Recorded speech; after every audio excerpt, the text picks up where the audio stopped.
welcome to the Rocking Your Role show with me, Jenny Garrett.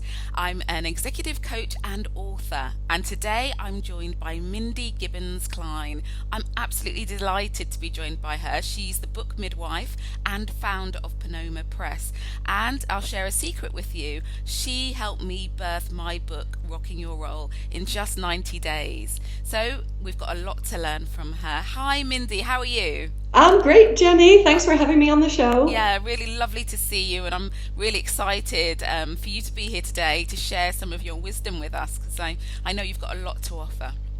Thanks. It would be really great. I mean, I know a little bit about you, but it would be really lovely if you could share some of what you do with our audience, and what motivates you to do it. Well, all I do is help people get ideas from out of their head into books and articles and blogs and speaking. All I do is help people become more visible and vocal and express themselves. And I do that over and over and over again. I'm a writing coach, a speaking coach, I'm a publisher, but most people die with their ideas still in their head, especially women who tend to be a little bit less confident or less willing to put themselves out there. And so I just like encouraging people, and I get really excited about people expressing themselves maybe for the first time, or bringing out a book that's been a dream for 10 years, and it just gives me so much pleasure. Oh, wow. It does. It sounds great, actually, to be able to help people really sort of release what's inside them. Because they do say there's a book inside everyone, don't they? Yeah, well, in some cases it should stay there, but but most of the time, if people have something good to share, some wisdom, some stories, they're just holding themselves back, or they don't know how to go about it. It's usually something quite simple, so it's very rewarding. Yes. So, I'm just wondering about the first time you did this. How did that come about, and what made you get involved in helping people to get their ideas out into the world? Well, I had written my first book because a friend of mine had a very unfortunate incident where he fell down a flight of stairs and developed epilepsy. Oh, gosh. And yeah, we were quite young, in our 20s, and it was really very shocking. He didn't cope very well. He didn't want to complain about it, but he was suffering inside, and in the end, he committed suicide. Oh my God. I know it was a hard time for me. And I don't think I dealt with it. I think I just kind of shoved it under the rug. But eventually I felt I had to write about it. And I went through, all of that. I must tell this story. But then on the other side, I had the little voice and all the doubts and all the, who are you to write it? And it took me 10 years to do the whole thing and get it out in print. Wow. So when the book was finally out, lots of people said, wow, I want to write a book. And they were at risk of losing 10 years as well. Yes. Especially a really underconfident friend of mine who became my first client. And he had a very traumatic childhood, and he wanted to tell his story. He wanted to tell it, but he was scared, and he kind of did that, dance. And we managed to get the story out of him. And it just was amazing, the process. And I thought, I have to do this over and over again. Wow. And I think that you're absolutely right what you're saying about talking yourself out of it, because I think, it's a bit like even business ideas. You wake up in the morning and you think, that's a fantastic idea. By the time you've got in the shower, you're thinking of all the reasons why you can't and you shouldn't, and maybe why it's not so good, or maybe why you're not good enough. Yeah, especially women. Yes. And we have more self-doubt than the men tend to. I'm sure you know this. Yes. So we just need a little helping hand, a little boost, whatever, some help and encouragement. Definitely. And I think as well, sort of focus and structure and a framework, all of those things kind of keep you on track, don't they? Yeah, well, that's what we're known for. And I always think, that doesn't sound very exciting or sexy. We're known for structure and focus. Oh, and really? It sounds sexy to me. Well, look, you're living proof that when you focus and you have a good structure, you get a great book out there. And that's what I want people to do. There's a lot of talk about books. If you can indulge me for a moment, they become a very trendy and popular thing to do. Everyone says, write a book. A book is a business card. Well, yeah, exactly, and which is why you want it to be good. Yes. So you don't want to slap a book together and there's a lot of questionable books coming out now. And I would ask people to think carefully because, this book will represent you out there. So it can be really great and really exciting. And you want it to be good because it's going to have your name on it. Yes. Yeah, no, you make a good point, because it's actually quite sad if you see an Amazon review and it says, oh, there were lots of typos, or I've seen some of those reviews and I think, oh, it's probably a really good book, but now no one wants to read it because of that. So yeah. So tell me, how long have you been in this business now? How long have you been running your own business? I started the business 12 years ago, and so my book came out in 2001, and in October of 2002, I was up and running, and I had a number of false starts because I was doing life coaching and other kinds of coaching, and I was reluctant to say, put my stake in the ground and say, I do book coaching and that's it. Yes. So I kept getting other clients and I kept saying yes to those. So although I had the business going, I kind of still had a foot in the other camp and I still had my safety nets. And so it wasn't until about 2004, 2005 when I really said that's it. And I started saying no to other work, which was like, gulp. Yes. Yeah. So that became your niche, and that was the big thing then. So yeah, you took that leap. So it's quite a long time, because in terms of businesses, having that longevity is quite impressive, actually, isn't it? To keep going for that period of time. And I imagine there were some challenges. So what sort of challenges have you faced in the last sort of 10 to 12 years? Oh my goodness! Not all of them. We've had a few, economic challenges. The so-called recession. Whether you believe it in it or not, we had people saying that they really wanted to do programs with us, but they were buying into the recession, so they didn't want to spend on coaching. We had a lot of people holding back. A lot of people thinking, well, I'll do the book next year, or I'll have a go. Over, I know this broadcast is going internationally, but over here, I'll have a go.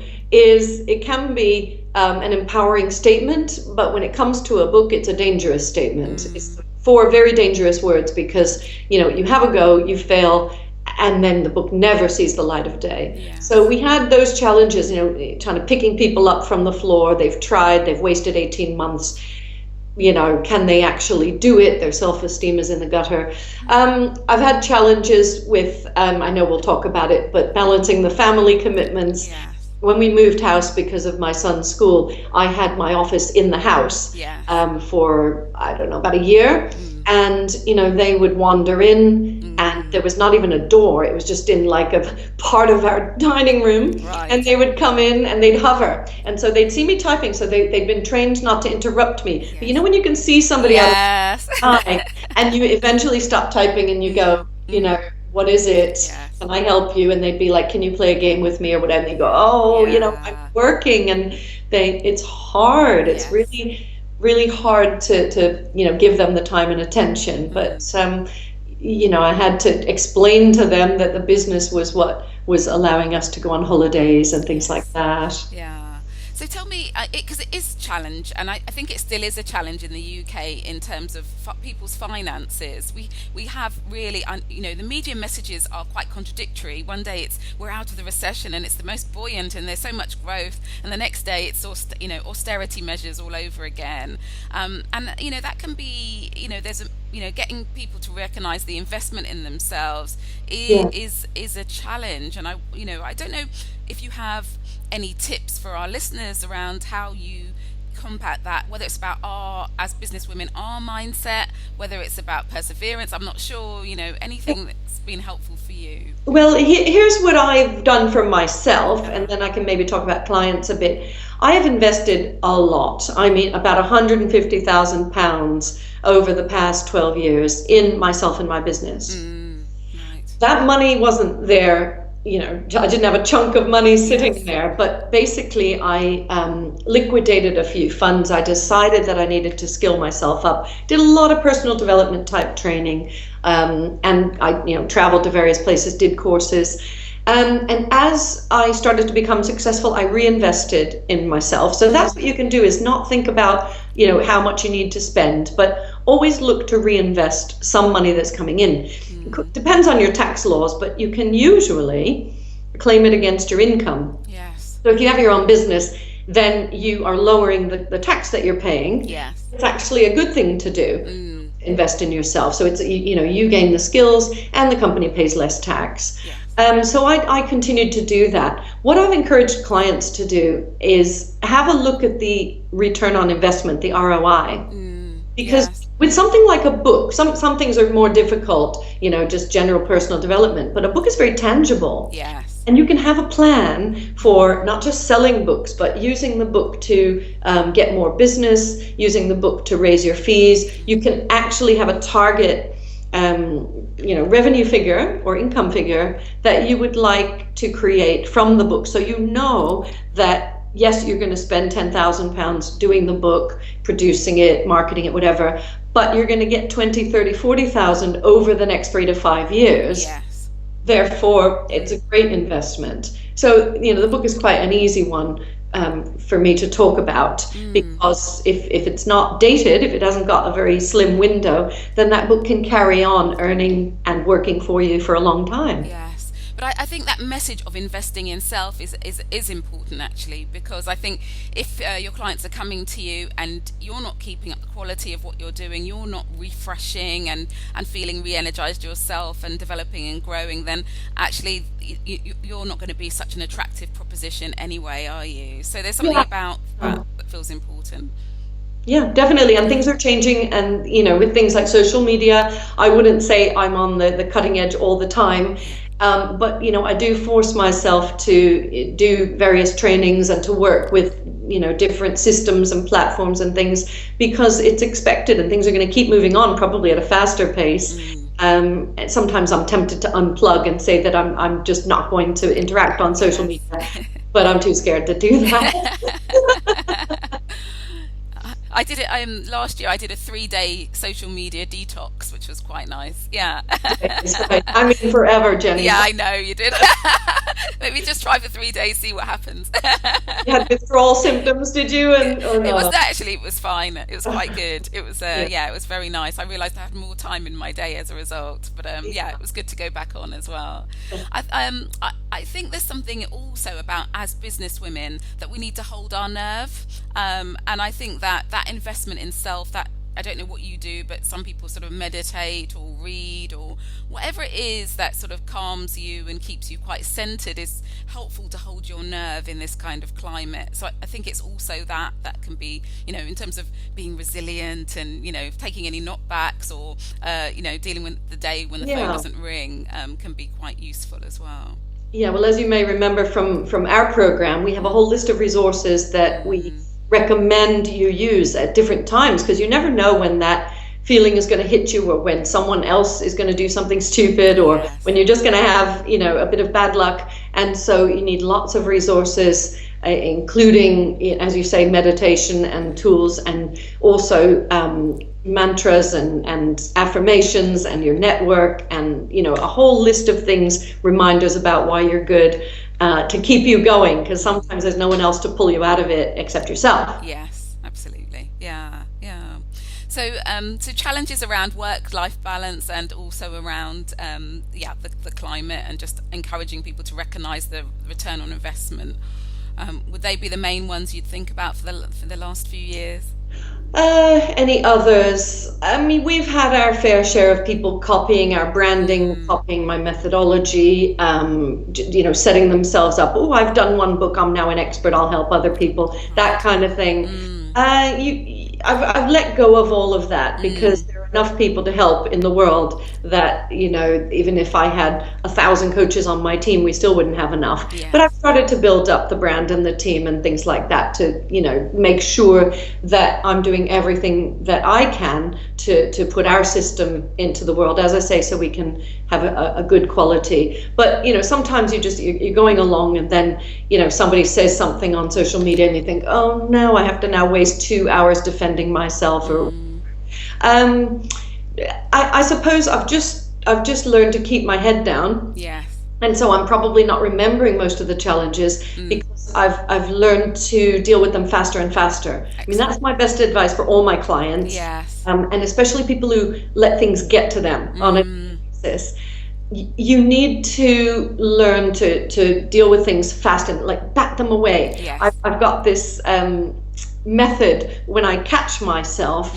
I see how fast I can bat it away, either by calming myself down, as you say, or reminding myself of other things, distracting myself, focusing on better things, or finding a very quick solution and not spending hours or wasting hours agonizing about things. Yeah. Brilliant. Yeah. And I think there is something about, we can all feel challenged or upset, but it's not wallowing in it, isn't it? It's just, Right. that's enough now. Let's move on. And and I think that is a key to being a business person, because a conversation I often have with my husband, actually, Rob, who is that it's a bit of a roller coaster. In one day, it can be up, down, up, down. So it's actually getting back up there quickly and forgetting those little downs that you have, and building that support network around doing you. Quickly. Yes, yeah. Sport. So we mentioned a bit about rocking your role in work and life. You sort of juggling all aspects of your life, and as people may be able to hear as well, that you weren't born in the UK. You've got still a little bit of your American accent left that we can I have hear. after 22 years. Yeah, which is good. It's still there with you. So you've got family in the US, I imagine, as well as your family that you have in the UK. So sort of juggling all aspects of work and life. Do you think about it in that way? Because I know for some people it's just life is life. Or no, I don't think of the juggling, and I don't apportion my time. I know a couple of coaches in my network say Friday's my home day or my family day, and I don't take calls. My life has never been like that, because I'm totally obsessed with my clients. I do tend to switch off my phones at 6 p.m. Okay. Evenings are sacrosanct, and I'm willing to give 2 evenings a week to business things if necessary, either running webinars or attending networking events. That leaves 5 evenings, plus most of my weekends when I have courses and things. So, that's really when people have time anyway. During the day, I mean, unless you have very small children that you need to take care of and be with, during the day, I can get all my work done, and I just try to be as efficient as possible. So I don't really think about how many hours I'm spending on things. Yeah, no, that's good, and it feels right. It's it's the sense of, does it feel right for you, isn't it? Which is the important thing. Is there anything that you do to check yourself, to think, oh, maybe it's going, maybe it doesn't feel as right in terms of my right balance for me? I suppose I have my own set of resources that I've developed over 25 yees, because I started doing personal development training that long ago, believe it or not, when I was 2. No. And I have a number of things that I do. I have, routines that I can run just quietly, just sitting there. Exercise helps a lot. If I feel I've been sitting around, I just rejoined a gym. It's such a cliche. I joined it on the 2nd of January. And I need to always be able to go and do something. I'm not the fittest person in my network, but it does get the endorphins going. It does get your body and your creativity going. And so if I feel, I haven't done a lot. I used to have a rebounder in my office. My office is not that big, as you recall. So, you had to kind of step around that to get to the desk. But at the moment, we're not doing that. But I'm thinking of bringing it into one of the larger spaces in my house. So, to do something to get yourself out of that sitting in the chair at the computer. Yes. That's the thing that, it starts to shut things down. If you want being productive, but actually get less and less productive the more you sit there. Yes, yeah. So that's great. So that your tip is really introduce some form of exercise, whatever that is for you. It could be a walk at lunchtime, whatever really works for you. Yeah. So just thinking, in terms of your experience of business and your knowledge, and maybe your experience of seeing clients and working with clients, what tips would you give to women in business? Any sort of real nuggets that have really been helpful for you? Well, I heard, it's a very famous expression, but I heard it first from a speaker about 15 years ago who said, only do what only you can do. Only do what only you can do. And I've taken that to mean, do what you can do to the best of your ability, but don't be doing things that someone else could do. So this falls into the area of delegation. Yes. For years and years, I told myself and others the story that I didn't have any enough money to pay other people to do things. So I did everything myself. I did my own accounts. I did my own, mailings. I used to, go to the post office and send things. And, I was doing everything myself. And I thought, oh, it's great. I'm keeping all the money in the business. But it meant fewer and fewer hours that I could spend with clients and doing strategy. And, because there are only so many hours. Yes. So I would encourage people to begin to delegate, even if it's just 2 or 3 hours a week, to get an admin to do a bit of the work and then pick up more and more. Almost all of my admins have started with 4 to 6 hours a week because, we wanted to try each other out. Yes. Also, I didn't want to commit to 10, 20 hours a week and paying them that. And then it's grown. Almost everybody in my team has started with a minimal number of hours. And so you can delegate, and then it frees you up to do the things that you're good at, that only you can do. Yes, yeah. You love. So that's my biggest tip of all. Really helpful, very, very helpful and useful. And I think that's such a big challenge. I think often people think when you run your own business, no one could love it as much as me. No one can understand it. It's going to be a lot more hassle, but it is helpful. Yeah. They may not love it as much as you. They'll never be the same as you. Yes. We have somebody I run 3 businesses, as you know, and I have somebody who is doing sales for us, and I was doing all the sales calls myself because, I figure I can explain, best. Yes. She's actually very good, and it actually adds something new, her being able to say, Mindy's great. Yes, Without sounding a bit, whatever. Yeah. And so she's, in fact, better than I am at selling me. Yes. And I've had to acknowledge that. Brilliant. Thank you for that tip. Yeah. Any others for us? Well, be organized, and if you're not good at it yourself, which I'm not, get help. Yes. So I have a lady, one of my admins is actually an office declutterer. So we did the office decluttering, and you don't need to do that every day, but she comes every week and she can keep things in order. And she, when I start to put a piece of paper, in the wrong pile on the floor, whatever, she'll say, well, where should we put this? And when she's, getting systems into the business. So some people are good at this themselves. I'm not.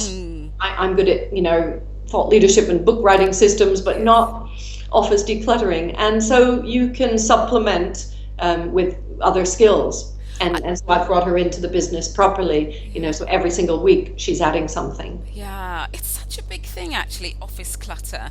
And do you know, so many clients have come to me about these piles. That's what they talk about. I have a pile of paper on my desk, and then the pile moves to the floor, and another pile goes on top of it, and another pile. And these piles take up space in the back of your mind, and take energy away from the work you should be doing. So actually having someone like that in your life is really helpful, or just setting fire to it all. Getting rid of it all. I wasn't going to do it myself, Jenny. I know myself by now, and I was never going to do it myself, and I'm not good at it. But I quite get into it when we have a session together. And other times, if I'm busy, yesterday I was speaking to a client, and I said to her, just put those things somewhere. Just decide and tell me what the new system is. I trust you. Yes. And she liked that as well. Yeah, no, it's a brilliant idea, and I think actually probably some of the space, you need space, don't you, to think and dream and imagine. And I think if you've got if you're about to write a book, if you're one of your clients, I think to have a clear space in order to write would be really helpful. So it's probably a tip before you even start to kind of get rid of everything around you. Clear your space, exactly. Yes, yeah, brilliant. So, where next for you? Where are we going? We're in 2014. I can't believe it. What do you dream for your business, or how else do you want to help people? We have a few things going on. As I say, I'm quite good at compartmentalizing and keeping the 3 businesses separate. So in the thought leadership and speaking business, I have a speaking plan, and I'm continuing to do speaking events, training events, workshops, and that kind of thing. That's ramping up. I found more opportunities in the corporate sector, which surprised me because I'm known for working with entrepreneurs. But it seems like a lot of corporates are wanting the entrepreneurial spirit in their organization. Yes. that suits me just fine, is, teaching them to be a bit more entrepreneurial and to develop their thought leadership with their senior teams. So that's a major strand, and the market's starting to pick up on that. I have almost all of my speaking planned for this year is about thought leadership and not about books. Excellent. Of course, one of the Interesting. best ways to build thought leadership is to write a book. Yes. But, I don't want people to just think about writing a book. I want them to have their overall strategy like you do, like all my savvy clients do. Yes. It's Yeah. not just about the book. Yeah. That doesn't differentiate you. No. Can I So ask a question about your yeah. speaking? Are you willing to speak internationally? I just in case anyone's thinking, oh, could I ask her? She's No, based in the no, I UK at the do moment. speak internationally all the Right. time. I have, Okay. have a US business. I speak for Vistage International, so that's executive groups and sessions. I speak at conferences. I'm speaking at speakers conferences. I'm going to speak at the PSA convention in Holland. Actually, it's in Belgium this year.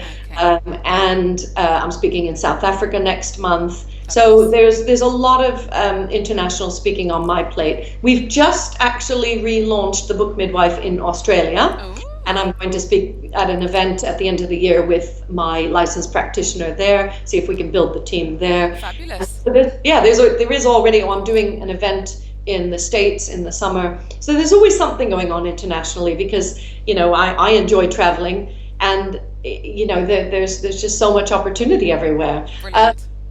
So where else? I mean, the book coaching business is growing. There are so many hours in the day, but I'm building my team.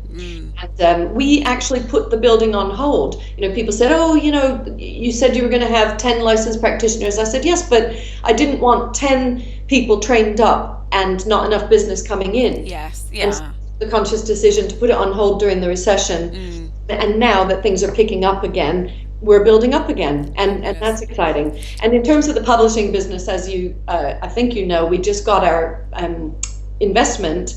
So we have 2 private investors who've come in, and that cash is allowing us to expand. We already sell books in 25 countries around the world. And that's how we're differentiating ourselves. We're not a self-publishing outfit. We don't use that term because we proactively promote our books in all these different countries. And what I really want to do is take the big guys, take them on, give them a run for their money, and prove that even though we're small, we can make a dent. So there's a lot of exciting things happening. Wow. Just so we're coming to the end of our interview Oh, already. no. It goes so quickly. But how many books have you published through your organisation? So Plenoma Press has published 220 business and personal development Wow. books already. Yes. Oh, and a smattering of personal journeys, memoirs, fiction, etc. But mostly business and personal development. Fabulous. My clients who have come through our private programs and our group programs have published nearly 1,000 books. Oh my goodness. So some people Yes. have chosen to self-publish, some Yes. people have book deals with publishers. So if we count all the books that have come out, we're nearly up to 1,000. I was just thinking this morning we should count, but it's lots of. Wow.